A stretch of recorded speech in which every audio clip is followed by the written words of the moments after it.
All you'll need is a Phillips screwdriver and a small flathead screwdriver. Ensure your washing machine is fully turned off at the wall. Remove the 2 screws on either side of the machine, then remove the lid. You need to locate the retaining spring band which holds the front seal in place. Once found, use your flathead screwdriver to lift it away.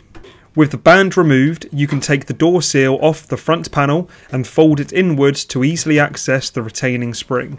To remove the retaining spring band without completely removing the door seal, you'll need to hook the small flathead screwdriver to the end of the spring as shown, pull the spring away from the seal and gently remove the band from the seal.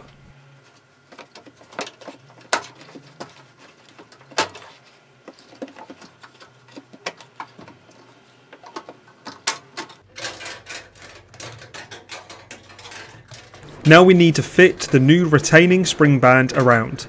It should be easier to attach the retaining band as shown, so the spring of the band can be pulled and accessed from the top of the washing machine at the 1 or 2 o'clock position when looking at the front of the machine.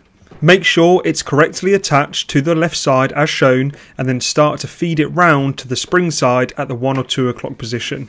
Take your time as the spring will be tight to get on.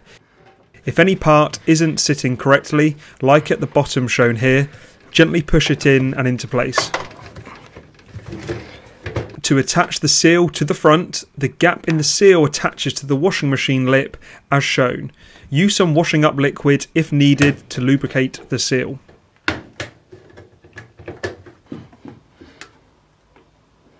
Now fit the outer retaining spring band as shown here.